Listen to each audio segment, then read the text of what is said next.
പുതിയ ബ്രേക്ക്ഫാസ്റ്റിൻ്റെ റെസിപ്പിയാണ്. ഒരു 3 ഇൻഗ്രീഡിയൻസ് മാത്രം വെച്ചിട്ട് ഉണ്ടാക്കണം.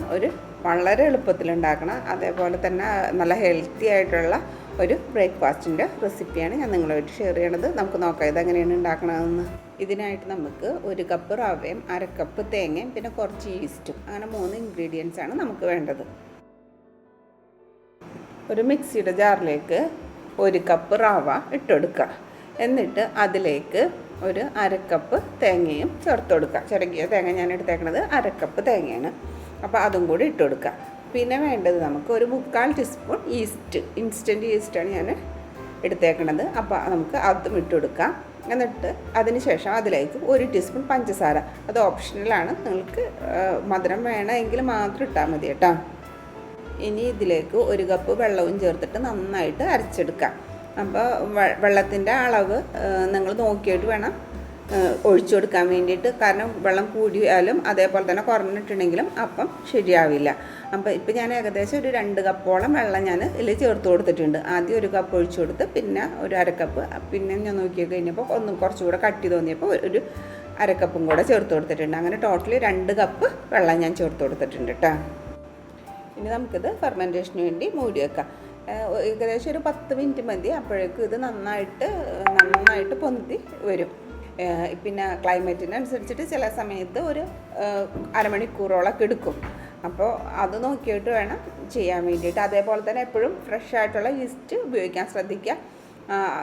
ഈസ്റ്റ് പഴയതാണെങ്കിലും നന്നായിട്ട് ഫെർമെൻറ്റേഷന് ഭയങ്കര സ്ലോ ആയിട്ടേ കിട്ടുള്ളൂ. അപ്പോൾ അതുകൊണ്ട് എപ്പോഴും അതും കൂടെ ശ്രദ്ധിക്കണം കേട്ടോ. പിന്നെ ഇനി ഞാനിപ്പോൾ ഇത് ഒരു ഉണ്ണിയപ്പത്തിൻ്റെ ചട്ടിയിലാണ് ഇത് ഒഴിച്ചിട്ട് ആവിയിൽ വേവിക്കുന്നത്. അതല്ല എങ്കിൽ നമുക്ക് സാധാരണ അപ്പച്ചെമ്പിൻ്റെ ചട്ടിയിലും അപ്പച്ചെമ്പിലും വെച്ചിട്ട് നമുക്കിത് ആവിയിൽ വേവിച്ചെടുക്കാം. ഉണ്ണിയപ്പത്തിൻ്റെ ഒരു ചട്ടിയിലാകുമ്പോൾ നല്ലൊരു ഭംഗി കിട്ടും, നല്ലൊരു ഷേപ്പ് കിട്ടില്ല. അപ്പോൾ അതുകൊണ്ടാണ് ഞാനിപ്പോൾ ഉണ്ണിയപ്പച്ചട്ടി എടുത്തേക്കണത്. അപ്പോൾ നമുക്ക് സാധാ അപ്പച്ചെമ്പിൽ വെച്ചിട്ടും ഇതേപോലെ തന്നെ ആവിയിൽ വേവിച്ചെടുക്കാം കേട്ടോ.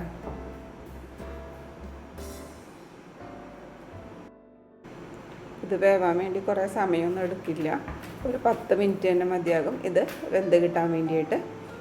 അപ്പോൾ നമുക്കിനി ഇതെല്ലാം ഞാനിപ്പോൾ ഈ അപ്പച്ചെമ്പിയിൽ ഒഴിച്ചു കൊടുത്തിട്ടുണ്ട്. ഇനി നമുക്കിത് ആവിയിൽ വേവിച്ചെടുക്കാം. ഇപ്പം ഒരു 10 മിനിറ്റ് കഴിഞ്ഞിട്ടുണ്ട്. ഒക്കെ നന്നായിട്ട് വെന്ത് വന്നിട്ടുണ്ട്. ഇനി നമുക്ക് ചൂടാറിയതിന് ശേഷം നമുക്കൊരു പാത്രത്തിലേക്ക് മാറ്റാം. എന്നിട്ട് നമുക്ക് ബാക്കിയുള്ള മാവും ഇതേപോലെ തന്നെ വേവിച്ചെടുക്കാം. ഇത് ഭയങ്കര സോഫ്റ്റ് ആയിട്ടുള്ളത്, നല്ല സ്പോഞ്ച് പോലെ ആയിട്ടുള്ള ഒന്നാണ്. നമ്മുടെ ഈ വട്ടയപ്പൊക്കെ ഉണ്ടാവില്ല അതേപോലത്തെ ഒരു ടെക്സ്ചറൊക്കെയാണ്. അപ്പോൾ കറിയുടെ ഒപ്പം കഴിക്കാൻ വേണ്ടി, ബീഫ് കറി അല്ലെങ്കിൽ ചിക്കൻ കറിയുടെ ഒക്കെ കഴിക്കാൻ വേണ്ടി അടിപൊളി ടേസ്റ്റ് ആയിരിക്കും. അതേപോലെ തന്നെ നമ്മുടെ കടലക്കറിയുടെ ഒപ്പം, അതേപോലെ പൊട്ടറ്റോ കറിയുടെ ഒപ്പം ഒക്കെ എല്ലാ കറികളുടെ ഒപ്പം കഴിക്കാൻ വേണ്ടി നല്ല ടേസ്റ്റ് ആയിരിക്കുമല്ലോ. അപ്പോൾ നല്ലൊരു അടിപൊളി ബ്രേക്ക്ഫാസ്റ്റാണിത്. അപ്പോൾ നിങ്ങളെല്ലാവരും ഇത് ട്രൈ ചെയ്ത് നോക്കുക. എന്നിട്ട് ഞാൻ എപ്പോഴും പറയണ പോലെ അതിൻ്റെ ഫീഡ്ബാക്കൊക്കെ കമൻറ്റ് ബോക്സിലിടുക. പിന്നെ നിങ്ങളുടെ റിലേറ്റീവ്സിനും ഫ്രണ്ട്സിനും ഒക്കെ ഇതിൻ്റെ ലിങ്ക് ഒന്ന് ഷെയർ ചെയ്ത് കൊടുത്ത് ഒന്ന് സപ്പോർട്ട് ചെയ്യുക. നമുക്കപ്പോൾ പുതിയ വീഡിയോ ആയിട്ട് അടുത്ത വീഡിയോയിൽ വീണ്ടും കാണാം.